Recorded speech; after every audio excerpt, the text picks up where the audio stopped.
Hey, it's superfan Gary Orn from Kelowna, BC, and you are dialed in to the Making Fun of MacGyver podcast.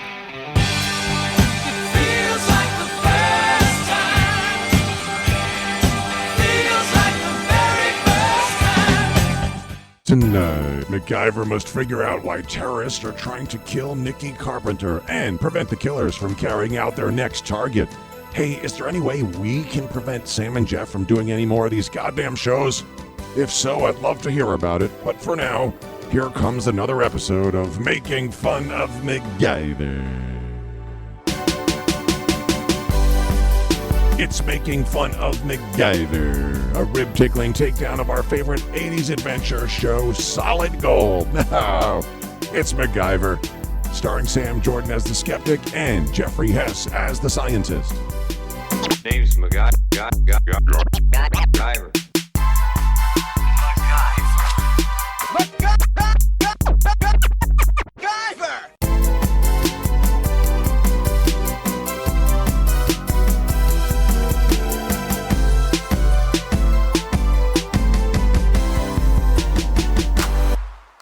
Welcome, everybody, to Making Fun of MacGyver, the show where we recap, review, and lovingly ridicule every episode of the original series, and that series is MacGyver. I'm Sam Jordan, your host, and as usual, I'm joined by my fellow MacGyverite, the cement of the squad, Jeffrey Hess. You got to keep me spinning, because if not, I'm going to turn hard, and then we'll be frozen. I think I've lost the plot here. I'm all mixed up. How about that? Yeah, that's good. That's good. Yeah, a couple of good ones. I like the fact that I'm laughing because I'm picturing like, okay, I have to keep him spinning, otherwise he'll get hard. Nobody wants that.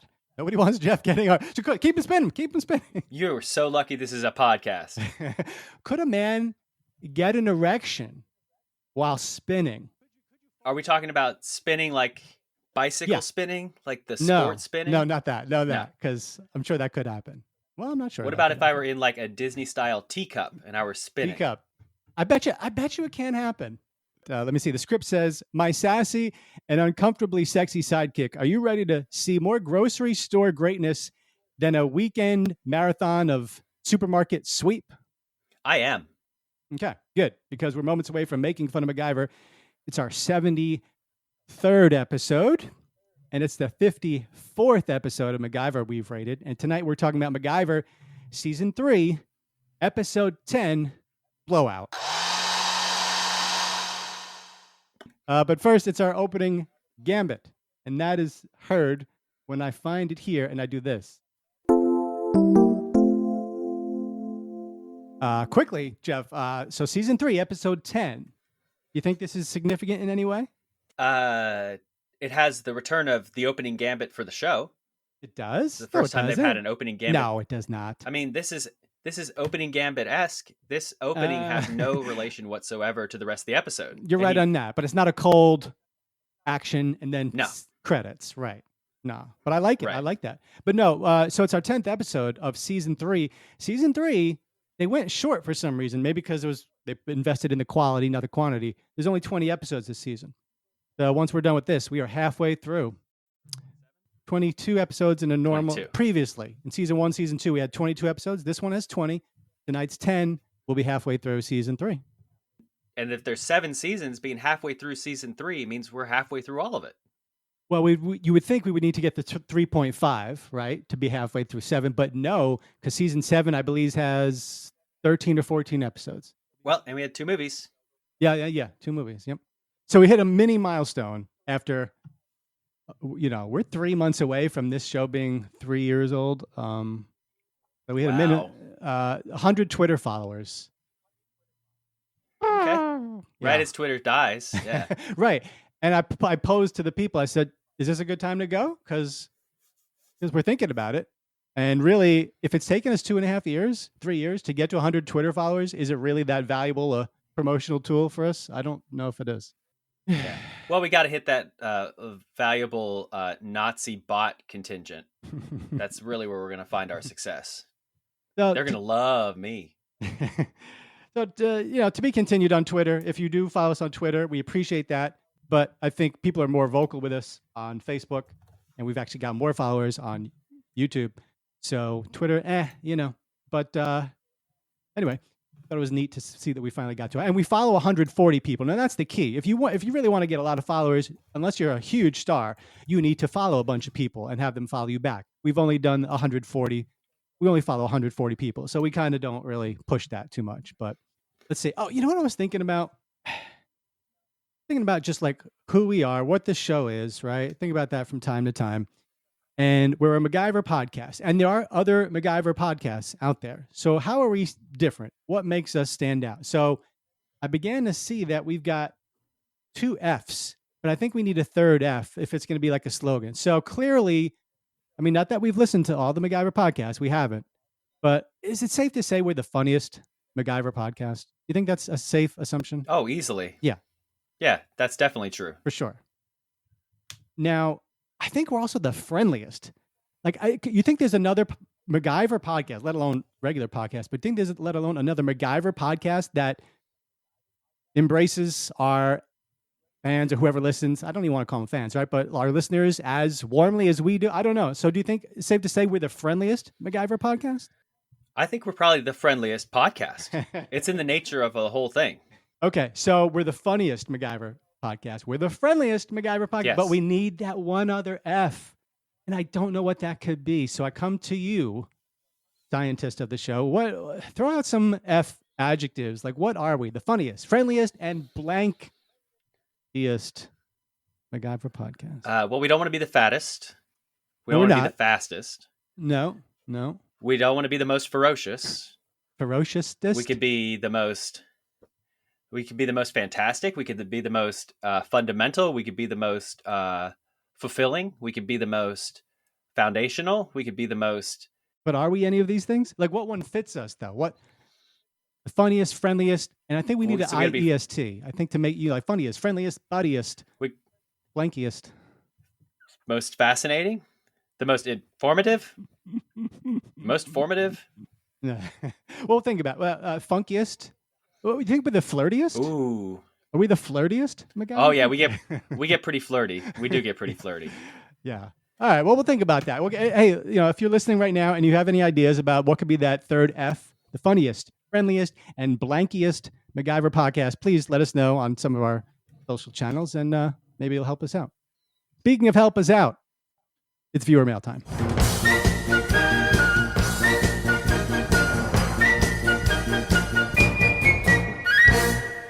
Put no effort into that segue. It didn't make any sense, but we're going to press on. And I also don't have the actual viewer mail that I should be having here, but I'm going to paraphrase from a Facebook message from our good friend, fan, Polly PJ Hawcroft. I believe she's in the UK. She joined us maybe about a year and a half ago, 2 years ago. Not joined us, but like let it be known that she liked the show. I'm struggling today. But anyway, so she just chimed in the other day and said she was ordering pizza again, this is the UK. I think she's in England. And she saw on the menu there that they have like it's just called like a, garden or in the garden kind of version pie to choose from, pizza, right? Like get it in the garden, whatever. And she sent a screen grab of it, sent the picture, said, hey, look, they're running it through the garden. So it didn't say run it through the garden, but it was pretty close. And of course, we love that phrase. You could conceivably call and ask them to, and they might understand. Because they got a garden pizza. If you're like running through the garden, they would get it. True.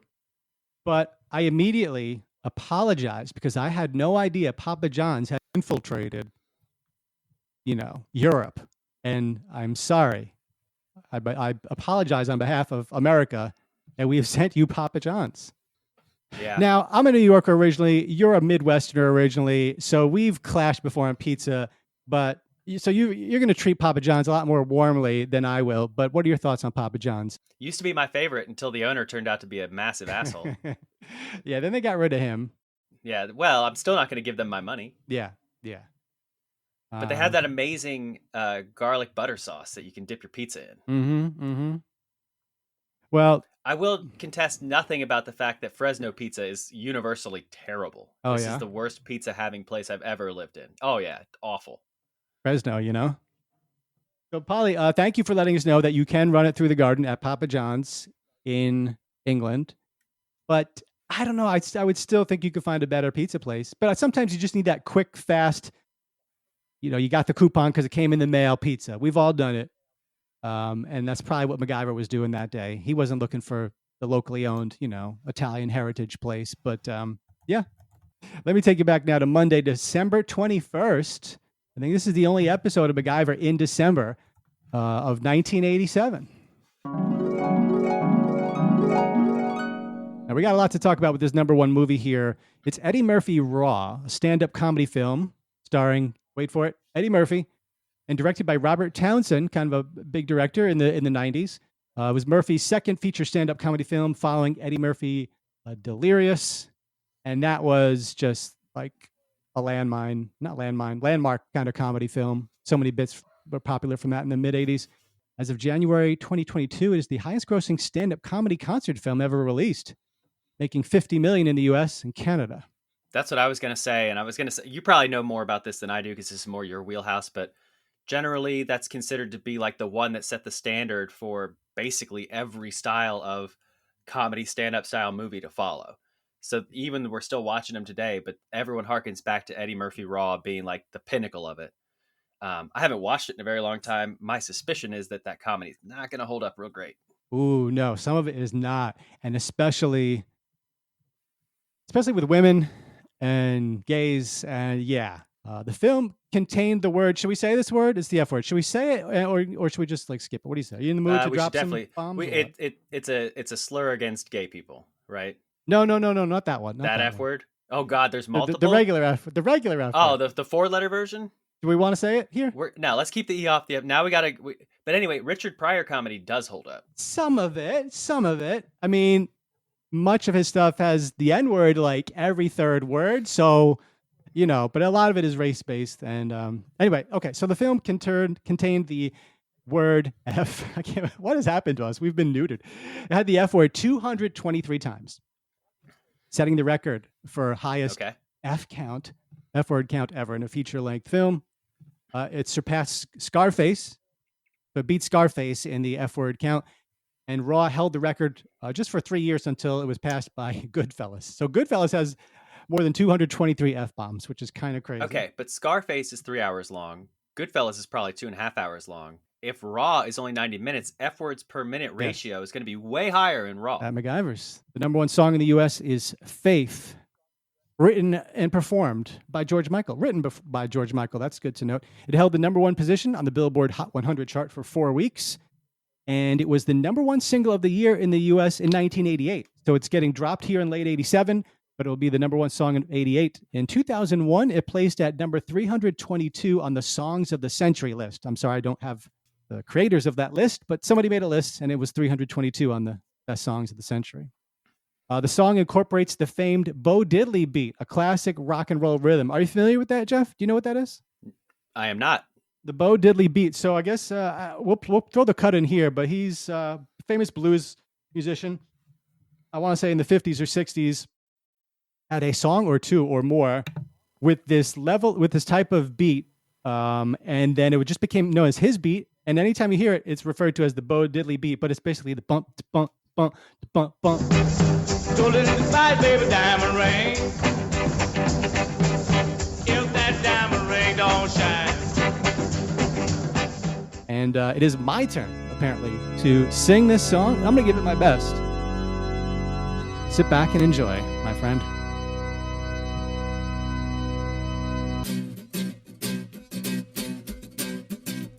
Well, I guess it would be nice if I could touch your body. I know not everybody has got a body like you. Oh, but I gotta think twice before I give my heart away. And I know all the games you play because I play them too. Oh, but I need some time off from that emotion. Time to pick my heart up off the floor.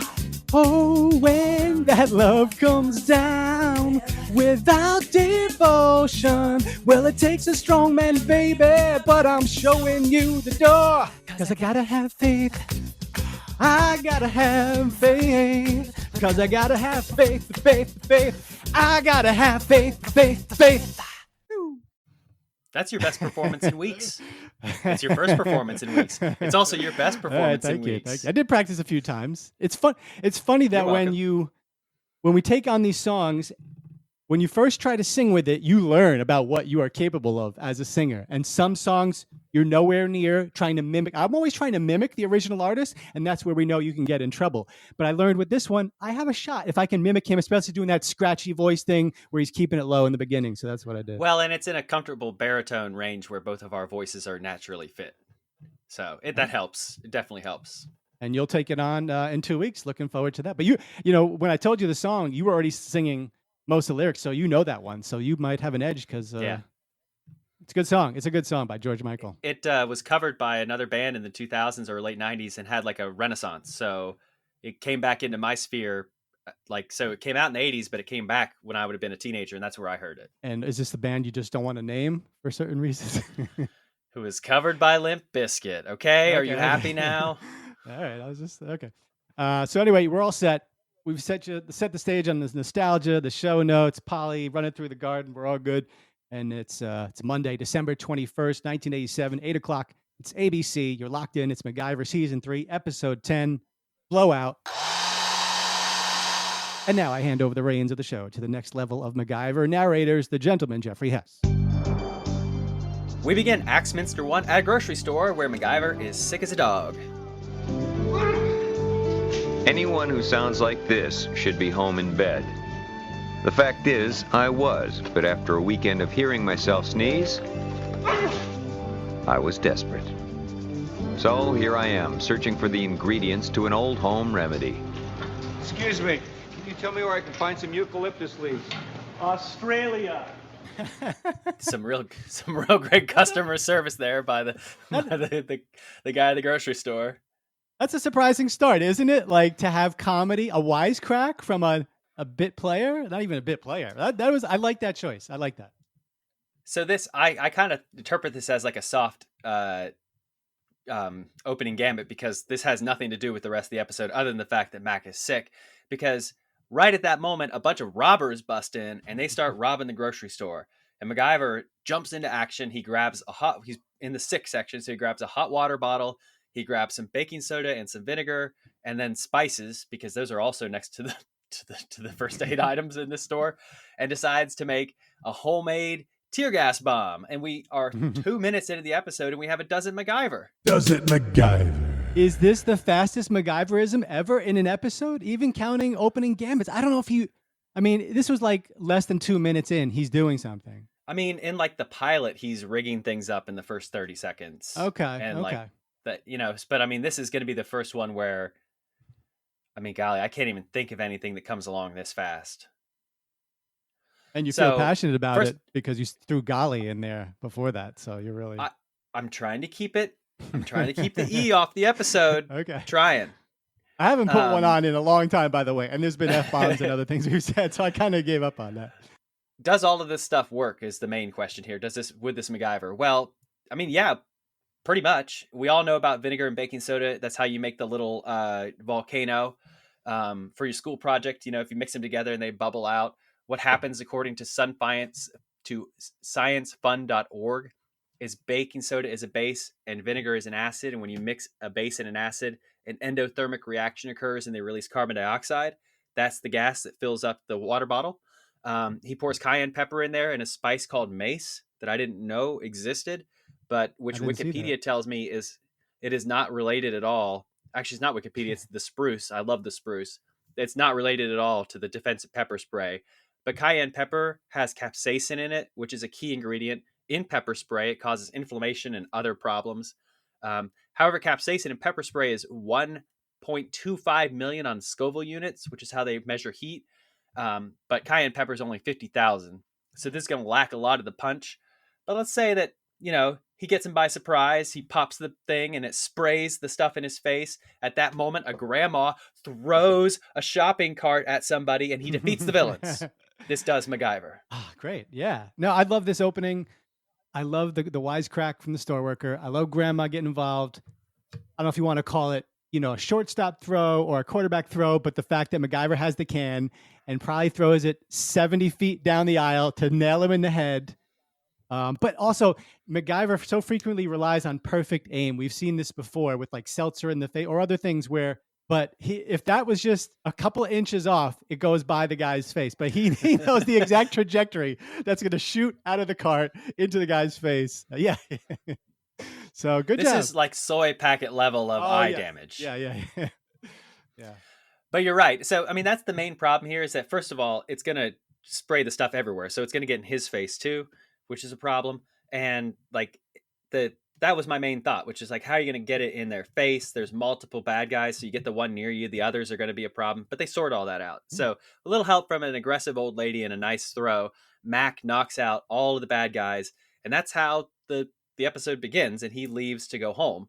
And we cut to the Phoenix. After the lady congratulates Mac, I thought I heard her yell off, "Where's the beef?" I thought I heard that as she was in the supermarket, but I couldn't. Yeah. Is that the same lady? No, it's not, but that would have been cool if it was. Yeah. That is from the Wendy's commercials, though, right? Yep. Again, based out of Columbus, Ohio, where I went to college. Oh, yeah? Wendy's? Okay. We pick up the action at the Phoenix where Pete is telling Mac to go home because he's sick. At that time, Nikki walks in and it's made official. She's now officially a hire at the Phoenix. And they fight over not wanting to work together. Nikki doesn't like Mac. Mac doesn't like Nikki. Pete tells them to get out of his hair, which is a joke line because Pete is bald. And so it's kind of the setup that Nikki's official now. No more like part-time or stuff like this. And this caused me, the way they're forcing Nikki into this made me think about something Bruce McGill told us when we interviewed him. And that they came to him and said, "Hey, would you want to be a recurring character, like a more important role?" And he told them no. I increasingly feel like this was supposed to be Bruce McGill's role that she got. Am I crazy? Well, I don't think, maybe as far as screen time and someone to go on adventures with, but I certainly don't think Bruce McGill joins the Phoenix Foundation and is a thorn in his side. That relationship was already different. So you don't mean that way, right? No, I mean like what you're saying, where they recognized that he needed someone to play off of. And they liked the relationship, that it's like a little bit contentious, a little bit friendly, a little bit back and forthy like that, where they're kind of, and so that function that character was supposed to serve, the Jack character, I think Bruce tells him no, and they are like, well, we still need someone who's going to help him out. And that's how it winds up being Nikki. Well, I feel like I noticed something here that, I don't know if it's just, when you get kidnapped by someone and you start to like them. What's that called again? Stockholm Syndrome. I don't know if it's a version of Stockholm Syndrome or something like that, or maybe just the way this episode was constructed, because I liked it. But she was growing on me here. Like, even when they went at each other in Pete's office there, it was toned down. It was over in a minute, and they're getting used to each other now. So it's like, I don't want her in every episode, but I'm not like groaning seeing her, as long as those two aren't squabbling every 5 minutes. And that kind of didn't happen here. So, and then they show you more about her backstory. So this is maybe my favorite. We just saw in Widowmaker, that was a good episode too, right? Like, so she, they were facing death there. So the Nikki stuff is getting better. Yeah, I agree. I mean, I don't think I've ever been critical of her being a presence in the show. Like, I like her character and things like that. And so I agree with you on that part. And we see her now later walking home with some groceries around a post office, and she gets run over by some blonde dude who steals her wallet.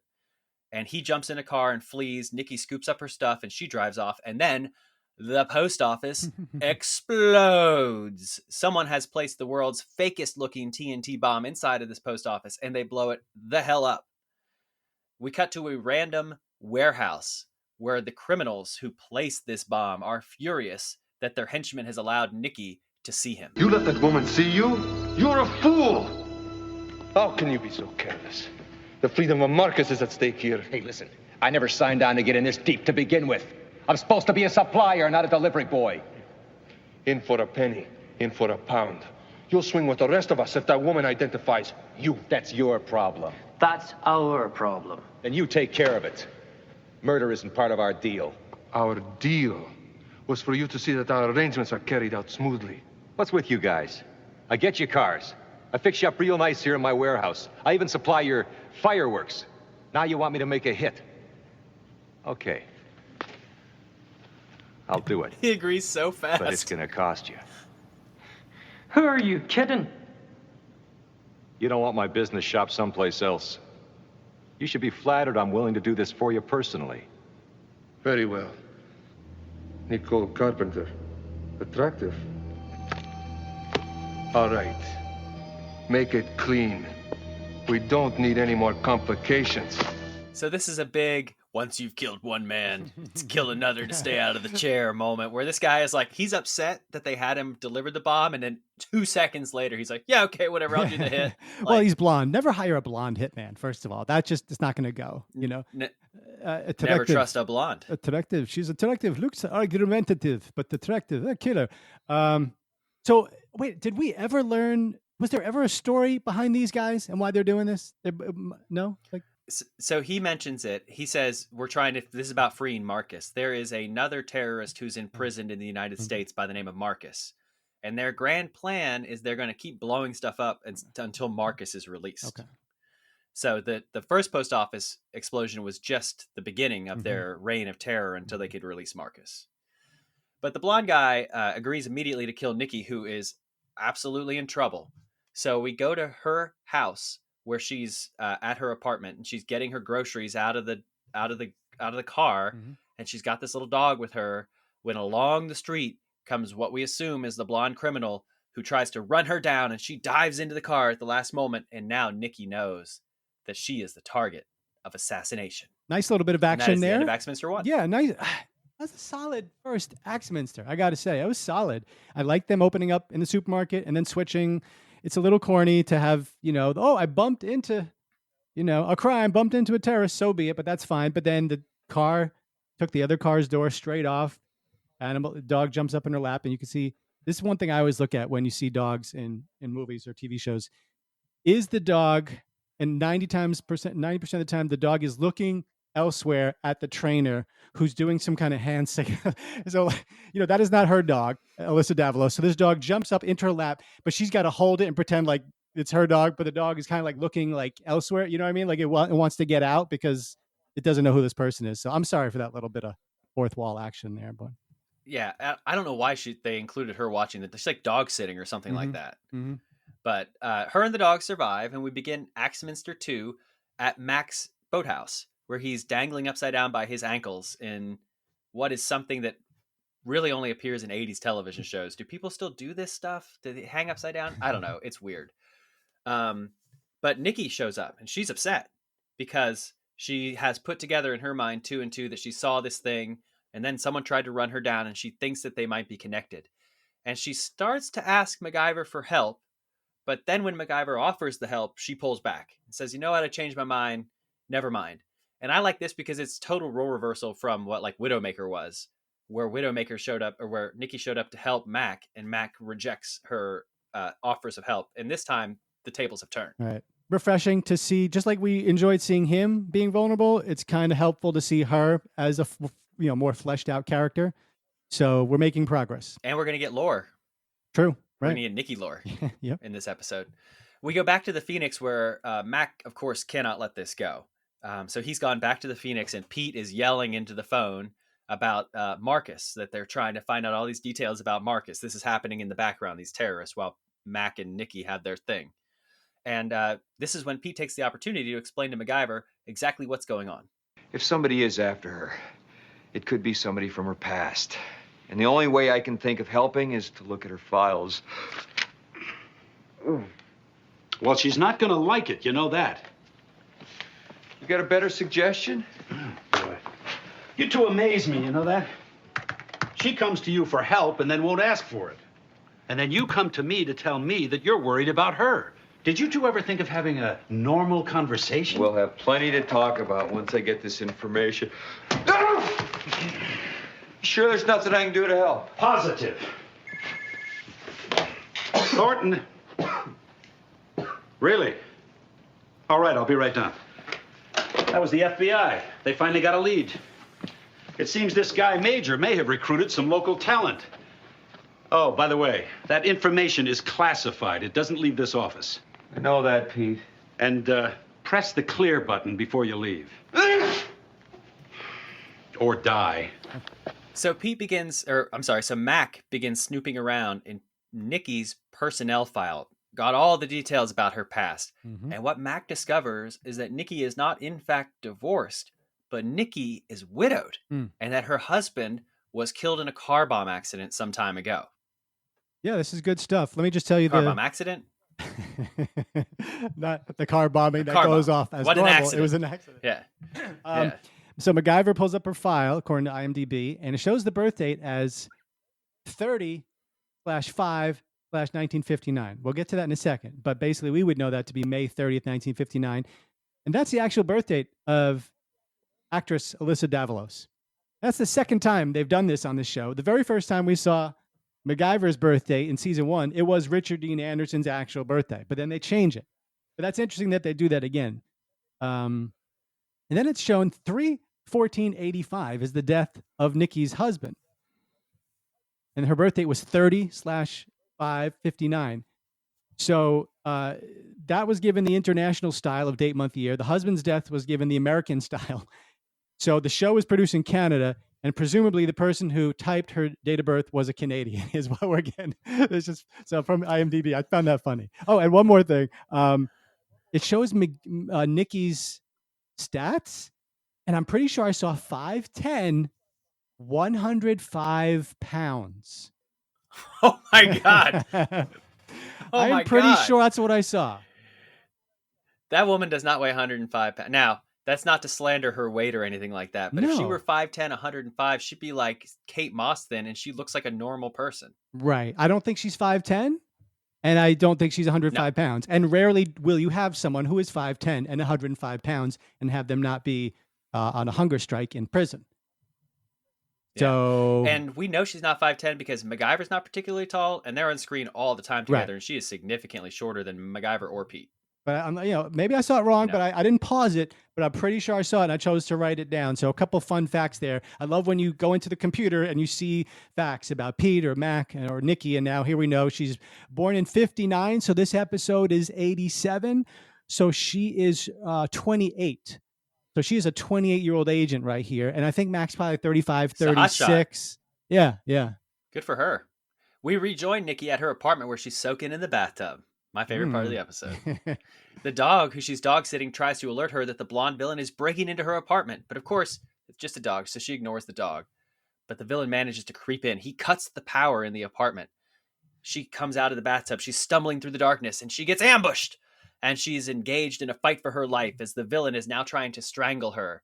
But that exact moment is when Mac has decided to go to her apartment, and he hears the struggle and he kicks in the door, and MacGyver attacks the villain. But you have to watch out because MacGyver is fighting and he's losing once again until MacGyver gets on his back and he kicks the villain off and he knocks him out of the window and the villain runs away. It was kind of underselling how excited it was. It was an exciting fight. It was exciting. It was good. It was tension. It was suspense. The fact that a killer is coming in. It's very scary. Vulnerable position, being in the bathtub. It's unfortunate she got out with the towel or whatever she put on, but it's ABC, right? I guess you got to do that. And she even when MacGyver defeats the villain and goes to help Nikki, she's like, he could have killed me. So it's really like Nikki seems really upset about this, and you would be if someone like broke in and tried to kill you. So they move to MacGyver's houseboat where Mac and Nikki are continuing their fight, and Mac lets it slip that he has read her file and that he knows that she is widowed, and she is of course furious, and he tries to explain himself, but she really isn't listening. How dare you go digging into my private life? Somebody is after you. You came to me for help. Well, I don't need your help. I don't want you involved. Do you understand me? I'll just handle this myself. Nobody gets close to Nikki Carpenter because Nikki is jinxed. Is that it?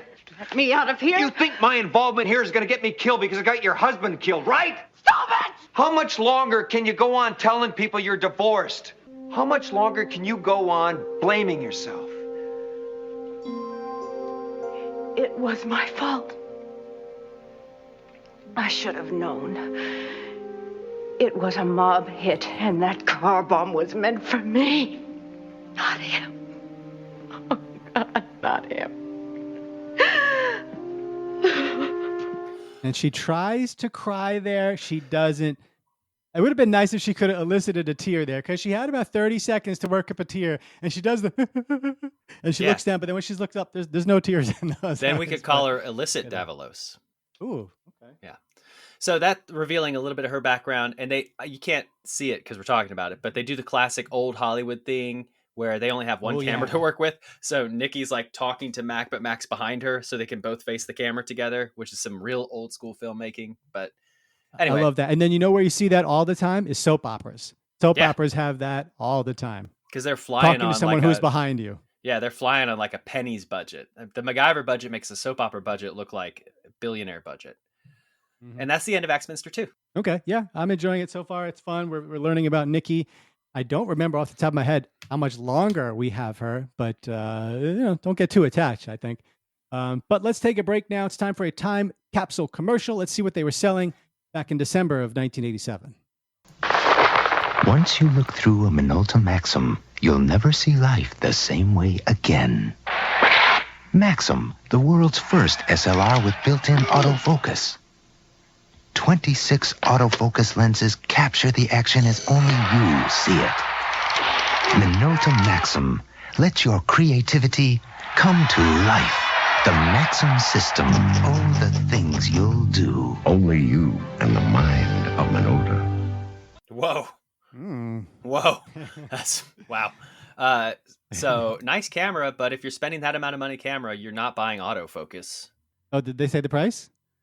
No, but I mean, just from looking at it, if you're buying like telephoto lenses and gotcha. things like that, like autofocus is for consumers. You know, if you're buying that kind of camera with that kind of gear, you're not a consumer at that point. You're either like a prosumer You're right. or you're a professional.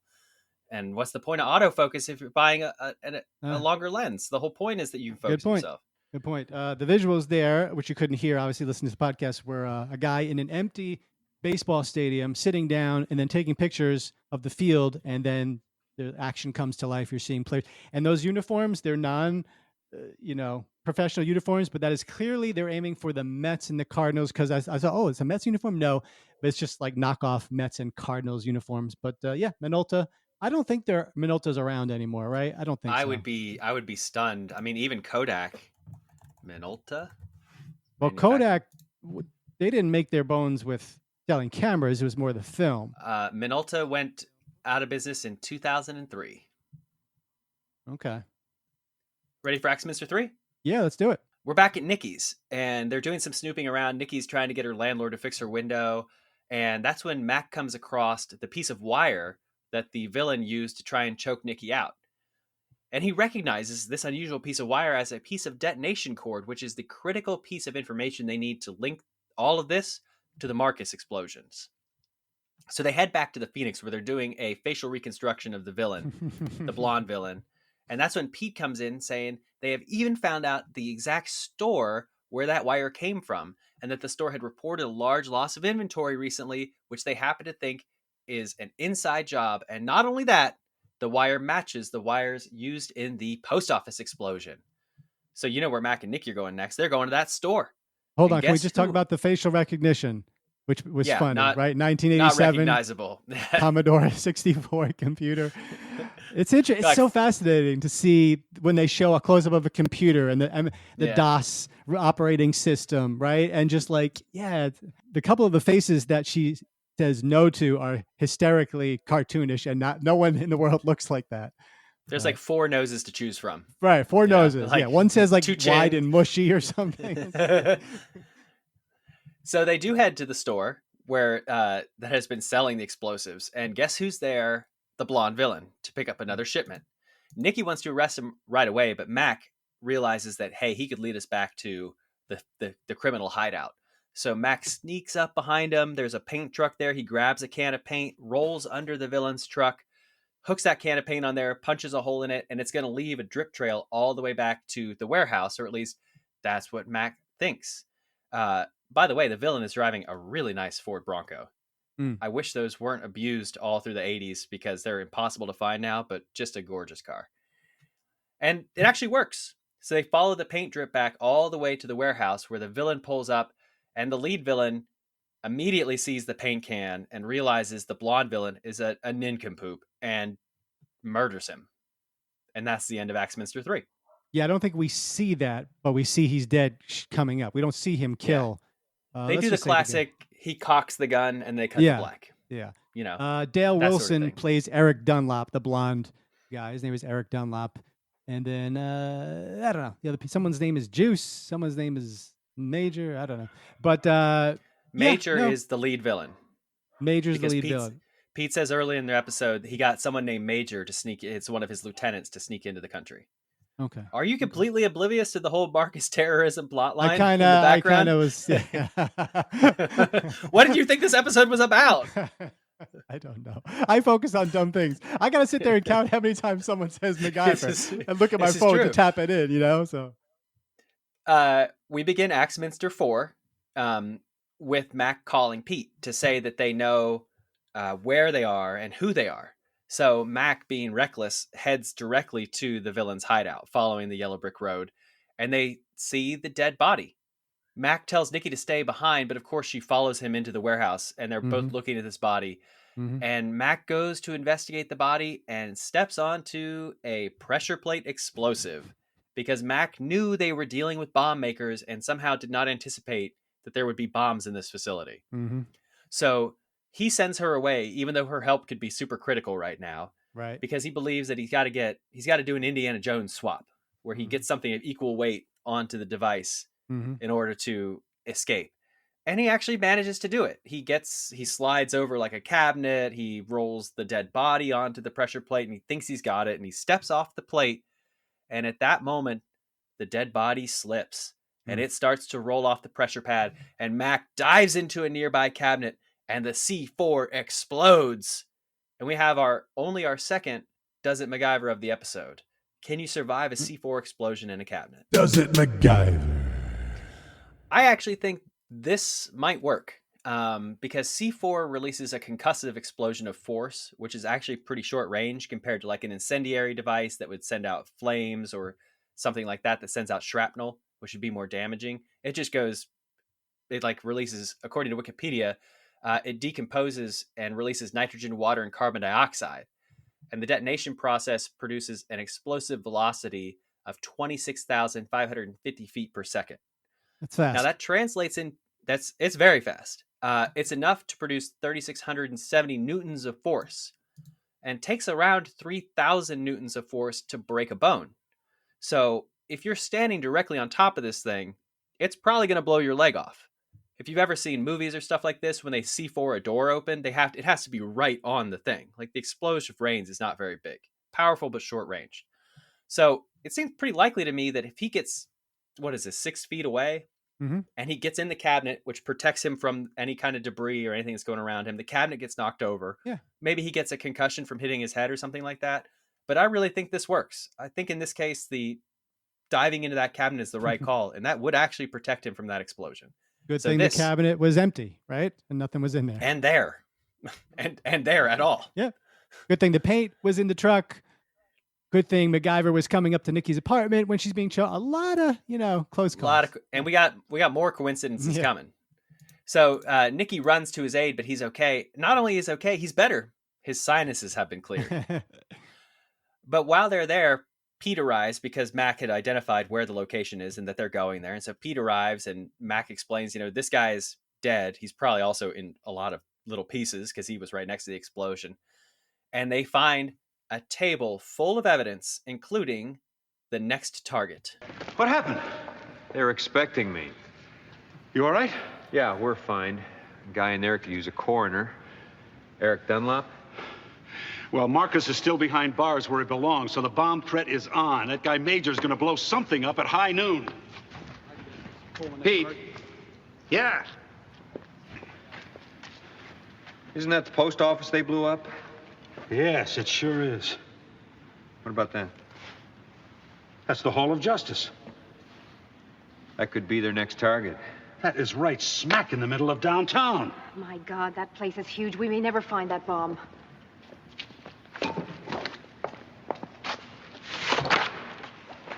I'd be willing to bet they pieced together a mail truck. And turned it into a bomb. Let's go. Officer. Yes. I recommend you put out a bulletin to evacuate the Hall of Justice and all surrounding buildings and start a surveillance on any mail trucks. Okay, now as soon as you hear this, because we got the age gap, but if you're a child of the 70s or the early to mid 80s, and you hear the phrase Hall of Justice, It has to take you back to the Super Friends, the I was gonna DC say Super comic Friends, yeah. superheroes of the 70s and 80s. The Hall of Justice is where the Justice League of America hangs out. What? I didn't know you also had one in, I guess this is supposed to be California, but again, it's shot in Vancouver. Well, it does make me laugh because they go way out of their way to like not put this in a specific city. It's just in town. And so like, oh, the Hall of Justice. I'm like, of course, because they couldn't like name the building. It wouldn't be like the Murrah building of blah, blah, blah. It's in downtown. Like, you made the comparison to Oklahoma, but let's pause right here and say the plan to bomb the Hall of Justice, park a truck containing explosives outside a building in an attempt to destroy it, and walk to safety on foot is eerily similar to the circumstances of the Oklahoma City bombing. It would happen 8 years later, in which the Alfred P. Murrah Federal Building in downtown Oklahoma City was bombed. I believe maybe 230, 240 people killed. So that, of course, is a tragedy. And that's so right. If they pick a city, even if it's in Canada, and they say, oh, like you don't want to even mess around with talking about bombing legitimate places, right? So that's why everything is just random city USA. Also similar to the first World Trade Center attacks, where they parked a truck bomb in the basement subgarage. That was 1993. It damaged the building, but was, fine just probably a few weeks later. And then, 8 years later, obviously 9/11. But a truck filled with explosives parked outside of a targeted building. In the 1600s, wagons, this is according to IMDb, by the way. In the 1600s, wagons loaded with gunpowder would be used to breach fortifications. In 1920, an anarchist parked a horse-drawn wagon filled with hidden explosives outside a Wall Street building. 34 people were killed, 143 wounded. And according to IMDb, car and truck bombs have been used hundreds of times since 1920. So, yeah, pretty insidious, pretty not easy, right? But like if you can build that bomb and you can set it to a timer, 6 hours, you could be who knows where by the time it goes off. So kind of, an easy way to cause some carnage. I love the old timey terrorism. Like this guy's like, I'm going to put it in this horse drawn. I'm going to put it in this covered wagon. Rest in peace, horses, right? Yeah, I know, right? They did nothing wrong. Mm-hmm. So they put out the all points bulletin on the truck, which gets spotted basically immediately. The henchmen pull up and the cops spot the truck right away. So they stop the guys and they arrest him. They got him. Episode over, right? This is the end? Oh, no. The criminals are not going to reveal how to disarm the bomb. They're just going to mock MacGyver and Pete. So Mac he's the best, right? He goes, take a look at a bomb. No problem. Mac's going to get it solved. We'll be out of here. We're not even going to have Axminster 5 this week. Oh, no. Wrong again. Mac says he cannot disarm this bomb. Pete starts hollering for the bomb squad. Mac says there's not enough time. I'm going to have to be Superman once again, and we got to drive this truck off the pier. So Mac hops in the truck. Pete and Nikki hop in a cop car, and the race is on. You're watching the clock on the dashboard. It's ticking down. Tick, tick, tick, tick, tick. There's only 10 minutes till noon. Noon is when the bomb's going to go off. They make a turn. There's a moving truck in the way. Pete flips out, and Mac drives down a grassy knoll, and they go another way, and then he comes across construction, and he's stuck behind a cement truck, and there's someone behind him, and time is running out, and Mac is looking at the clock, and there's like 90 seconds left until him and everyone explode, and that's the end of Axminster 4. This is back-to-back episodes where Mac somewhat needlessly puts his life in danger to take out a bomb. Obviously, with the Hell Week, he did the same thing in the elevator with the professor here. He could get away to safety, could do something, but no, I'm going to drive it. Let's see, so appreciate your service, Angus MacGyver. Yeah. With the professor whose enormous butt nearly got them all killed. I know you didn't get to it yet, but I just do this while we have a break in the action. So Mac pulls up. We're going to find out up to the concrete truck, the cement truck. And Don S. Davis is the guy in the cement truck. He appears on screen in 2 episodes of MacGyver as a cement truck driver here in Blowout and as a poacher in The Endangered, an episode to come. And Don S. Davis, so it's the guy who has kind of like blondish hair, heavy, chunky. He was also Dana Elkar's stunt double for the early episodes. Oh, I can see it. Yes, I can see it. I'm looking at his IMDb page. I can see he's like got that perfectly round head. Yep. And then he would go on to play Richard Dean Anderson's commanding officer in Stargate SG-1. The guy that hops out of the cement truck. And my best connection to him is this guy, Don S. Davis, played Major Garland Briggs on Twin Peaks. Not a big role, but he had several, you could see him on Twin Peaks, the father of, I believe, the character Bobby. So yeah, Don S. Davis. Congrats to Don S. Davis, 160 episodes on Stargate SG-1 as Major General George Hammond. And we got the RDA also fans. Lieutenant General George Hammond. So he got promoted or demoted sometime during the show. Congratulations retroactively, Don. Yeah. So the last Axminster 5 is pretty short because we resume with Mac stuck in traffic and he's looking at the cement truck and he's got an idea. He goes up, pleads with the cement truck driver. There's a bomb in here. The truck driver laughs at him, makes a joke about his wife getting pregnant from the mailman, and then believes MacGyver. And so Mac pulls the truck up. They back the cement truck up. They put the cement into the back of the truck, and the clock is ticking down as the cement's pouring into the truck.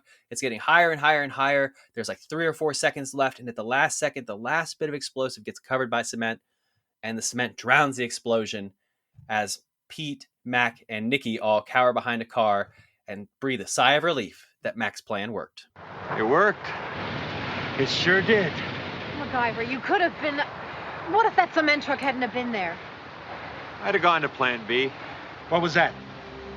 I don't know. Plan A worked.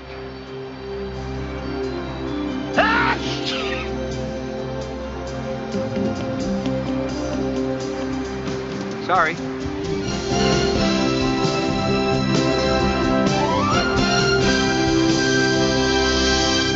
And that's the end of the episode. Yeah, it was good stuff. And that's Blowout. Do you want, Blowout? Oh, by the way, Blowout, a famous movie from Brian De Palma starring John Travolta. I want to say 80 or 81, 79. So that Blowout title definitely had been used before. But do you want to, I don't know if you're ready to, but do you want to handle on the fly a Does It MacGyver for a cement truck stopping a bomb or diffusing? I guess it didn't stop it, but. Does It MacGyver? Yes, I can do this. Obviously, like if you're going to cover it up with something like that, it's going to absorb a lot of the explosion. It's hard to tell. It's implied that they're using some kind of TNT or dynamite. So, that doesn't really come with a whole lot of force. You need a whole ton of it to make a big boom. What I objected to with that is that they show the explosion coming out of the bottom of the truck. But if it were filled with cement like that, it would go out in all directions equally. It wouldn't come out the bottom because the bottom there's going to be cement underneath the bomb as well as a top end on the side of it. But the general principle of smothering it is the same thing with wanting to put it in the water, is you're putting some kind of barrier between the explosion and the bomb and you. So I think it would work just on intuition. The cement's really heavy, can absorb a lot of impact, but the truck is going to explode in all directions. They had a pyrotechnics type truck where it explodes out the bottom. But well, if you would I like, think this would work. If you would like some reinforcement on your theory, Mythbusters, the explosion special from 2016, featured this clip of MacGyver, clip of a mail truck being filled with cement. So Mythbusters, the explosion special 2016. I rarely ever watched Mythbusters. So I assume it said the finding had some surprising results. I am not even curious enough to know what happened, but I'll trust you, Jeffrey, has to know that it would. I thought you said it was support for me. You don't know if it's support. I'm not sure. I'm not sure. I don't know, but yeah. I mean, I even think the wet cement would work better than hard cement because hard cement's going to fracture and blow out in chunks. Mm-hmm. The wet cement is like gloopy and gloppy and very heavy. Yep. So you had my hopes up that I went from the hip and I was going to get even the Mythbusters are going to back me up. Ooh, buddy. I didn't go as far to watch the clip. But anyway, we've recapped and ridiculed this one. But now on a scale of 1 to 10 mullets, we are going to put a rating, review, score for Blowout. Name's MacGyver. Well, I'm going to be honest. Blowout did not blow me away, especially upon the second watch through. There's a lot of padding. A lot of times when there's just tense music going or people are creeping, things are taking a really long time. Don't particularly care for the Nikki backstory. Don't need it. Didn't find the terrorist threat to be very interesting or credible. Just did not find it very enjoyable. Didn't raise my hairs on the back of my neck. Pete's a dick through the whole thing. MacGyver is constantly sneezing, which is obnoxious. This is probably the worst episode of the season. It's a 4 mullet affair. 4 mullets out of 10. You've given a couple other 4s. You gave Ghost Ship a 4. That might be my reassessment one. When we go back and reassess. And I was going back to rewatch this one, and I saw the thumbnail for Ghost Ship, and I'm like, I would just much rather watch Ghost Ship. And you gave Fire and Ice a 4, and I think that's the Diamond Heist one. Oh, that would blow. That was so bad. So let's see. We have not had more than a 2-point separation, and we've been pretty like about 1 or 2 maybe each, but we've got a 3-point separation here because I actually like Blowout. I like this one. I like the opening. I like that it's a bit of an opening gambit. I think it's a fun setting. I like the little wisecracks. I like him throwing a fastball, knocking someone out. I like the cement truck. The cement, manipulation there was kind of a cool way to save the day. I like a little bit of Nikki backstory. I didn't find her as annoying as I'm seeing them come together a little bit, and it's more tolerable. I don't know. But I will agree with you on this. One of my pet peeves with this show, and it's probably indicative of television from that day, is I don't want to see him look around in an office or anything. I don't want to see non-action or dialogue for more than 20 seconds. And sometimes you'll see it like for 50 seconds in this show where he's just looking around doing things, or someone is doing and like, what is going on here? It's our short attention span curse that we've all, encountered now, as we're in 2023. So I do have that, but no, I like it. It's not a great episode, but I enjoy it. I think it's fun. It moves along, and I've got 7 mullets. Yeah, I think you've rubbed off on me a bit because you've complained previously about like how they do these, like especially in chases. There'd be like just these long shots of MacGyver driving or looking around at something, and it really jumped out at me in this episode and made it kind of annoying. Yeah, sometimes you just need to get to the next thing. So I go 7, you go 4, add it up, divided by 2, and that gives us... This one's rated 6 out of 10 mullets. All right, 6 mullets. So that at least keeps we had the streak of 7s or better going, but now we've got a streak of 1, 2, 3, 4, 5 straight that have been a 6 or better. That's not too shabby. I'd say very soon... This is gonna gonna work harder to pull the numbers down. I'd say very soon, season 3 is going to clinch the best rated season of the first 3. I think it's almost getting to that point. Yeah, I mean we're at Leon Lett running into the end zone right here. This would be a catastrophic collapse if they somehow wind up worse than seasons 1 or 2. Yeah, thank you for the football reference there. As we're in, I didn't know if you would get the Deshaun Jackson reference. From a couple months ago? No, this is from like 15 years ago. Oh, Deshaun Jackson did this. Yeah, he. I think he caught a punt and then like was celebrating and dropped the ball on the 1. No, well, I thought you meant the Deshaun Watson because a couple months ago you made a Deshaun Watson reference. So no one will know what that is in a couple of years. I mean, but I hope. I hope no one knows who he is in a couple of years. I don't think it was timely because we're in January, recording this in January, so it's kind of like Team MacGyver with the sniffles and the cold. Kind of like made sense for me. It kind of like warm and cozy. And this would have been out in December, you said? So, yeah. All I could think was COVID. So I'm like sitting there and like Pete's telling him to go home. I'm like, Pete's a real forward-thinking boss, because all I'm like, Pete, you're gonna get COVID from Mac. So on the spot stats right here, season 1 as a group, me, you, and Mike, our combined total rating for every episode was 4.9. We deemed the entire season slightly below average. Season 2, me, you, and Mike rated combined every episode, the average 5.7. Okay? And now halfway through season 3, we're at 6.2. That's quite the improvement. And season 1 would probably rank even lower if you extracted the Mike's numbers from it. Oh, true. Because I bet if you went back and looked, because he's always in love with the show. So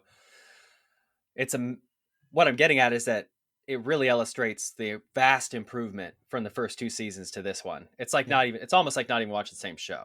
Yeah. Much more competent and fleshing out the characters. So let's crunch the numbers now. This is where we count up the MacGyverisms and see how many were successful, and then count up all the times somebody said MacGyver. So Jeff, how did Mac do on the MacGyverisms here? Well, considering that Mythbusters backed me up on the off-the-fly cement truck, I'm going to go ahead and add it. Okay. So that's 3 for the episode, and he's 3 for 3. The grocery store pepper spray bomb, surviving C4 in a cabinet, and stopping a bomb with cement. they're also nailing the MacGyverisms because according to my stats here, he's only missed 2 on the whole year through 10 episodes. So I have a suspicion that this grocery store thing was added after they filmed the rest of the episode because they didn't have any other MacGyverisms in it and they needed one. It feels so perfunctory and unnecessary. We never hear about the robbers or the robbery ever again. He never revisits the grocery store. It's unusual that they don't typically open the episodes this way. So it really feels like someone watched it and went, he doesn't do any MacGyver thing. He doesn't do his MacGyver thing. That's got to be in the thing. It's got to do a MacGyver thing. And that's how that ended up in there. Yeah, that or like, oh my God, we only have 40 minutes of usable footage. No, go ahead and put in another 30 seconds of him looking in the office. No, I already did. But okay, we got to go. No, put another 30 seconds in. Right. So how many times, our favorite part would be where, we get to see you flop around. How many times did someone say MacGyver? We are coming off of, by the way, the last 2 episodes, a 37 with The Widowmaker and a 27 with Hell Week. How many times was it said here? This feels like it's going to be a lot because Pete is talking to Mac about Nikki and Nikki is talking to MacGyver. So I'm going to go with high, but not out of the realm of possibility at 22. It was said 13 times. Oh my God damn it. God damn it. I hate this so much.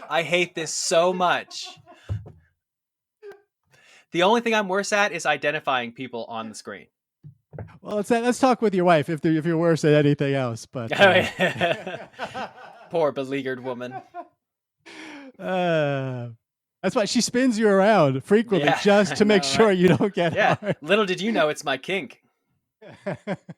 No, just said 13 times here, so that's a little bit below season average, and but it's still high for the season on that. Let me give you the season average for that. Hang on. The average is going to get thrown by a couple of huge. Tell me what the median is.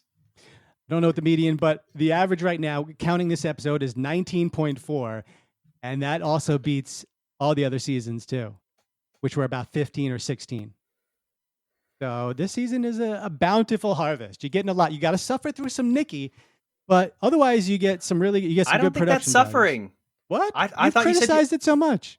I like her just fine. I don't have a problem when she's on screen. She's inconsistent. I think Vivian's criticism of it, where they don't quite know what to do with her and their relationship, was spot on. But I don't think she's obnoxious. Like when Penny Parker walks on screen, I want to walk out of the room. It's not like that. It just doesn't work as they never settle on something that's going to work for the long haul. Right. And it's not just me saying this. Like, obviously they think that because they move her off the show. Right. But I think she's fine. I don't have a problem with her. Okay. How about the most make funable moment? This is, the silliest thing from the episode, and not a lot. Not a lot. Nothing. Very serious episode. Well, not serious, but just like nothing like too left. Was it the paint? Maybe the comically hilarious looking bombs. They look like Looney Tunes bombs. Those are kind of funny. Or the blonde guy, Eric Dunlop, quickly agreeing to, okay, I'll kill another person. Yeah. Okay. No way, I'm not. He's real upset about having to be part of it, like all gung-ho. Maybe MacGyver sneezing all over Pete. That's pretty funny. I thought they were going to have him sneeze again at an inopportune moment in the second half of the show, and they never did, right? You would have seen that sneezing fit went away real quick, and then Pete gets it. But Pete spends the whole episode like putting papers in front of his face. He's like dodging MacGyver. He's telling MacGyver to go home, to not be around, and then Pete gets sick anyway. Mm-hmm, mm-hmm. Any other final thoughts for you? No. I thank you for doing the episode with me. I enjoyed the chance to tell you about it, and thank you for listening. One thing we don't do, and we're going to keep not doing it because I don't like spoilers, but we don't really like to say next time coming out. Like we never do that. We never talk about the name of the episode, rarely talk about, but the next one's called Kill Zone. I don't know what it's about. I don't remember it, but there you go.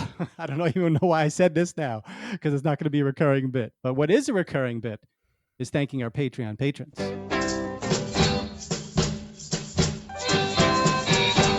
So let's start with Bo in Fort Myers, Florida. He'll be co-hosting in a couple of months, so he's got time. But Bo is a great friend of the show. He's a trained CNC machinist, and he's a keeper of duct tape in his vehicle in case he ever hits a raccoon, I believe is what he hit that time. Claire in New Jersey, who wonders how MacGyver can defuse bombs with cement, but cannot cement a relationship. Go to deadfictionalgirlfriendsreport.com for the answer to that and more. Caesar, not sure where he lives. He's quiet, but we still appreciate his support anyway. And we know that he grew up watching MacGyver in Spanish with his grandmother. Thank you, Caesar. Christian in Norway, who was recently on the episode and is our all-star and Oss beer drinker. Love Christian. Vivian in Taiwan. Vivian, we'll see you at maybe our next hangout, but thank you for supporting MacGyver in Taiwan, spreading the word of our show as well. Appreciate that. Simon in Habbo, Sweden, who incorrectly thinks Trumbo's World is the best episode of MacGyver. But he gets another echo there, so that's what he's looking for. And Sarah in Jacksonville, she's never seen an episode of MacGyver. That could change soon, but she has a strong hunch that Claire Fisher's analysis is spot on. I think that's just like women sticking together. I think that's all that is.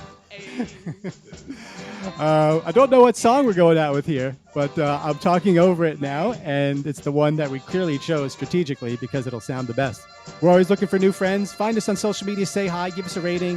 If you want to co-host at some point, that's the Swiss Army knife tier level at patreon.com/makingfunmacgyver. But really, just all we ask is that you keep coming back because we are going to keep making fun of MacGyver. First, Jeff, I'm Sam, and thanks again. We'll see you next time. Peace.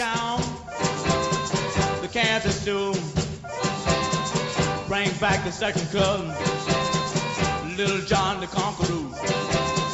My man, spell him A-N, man.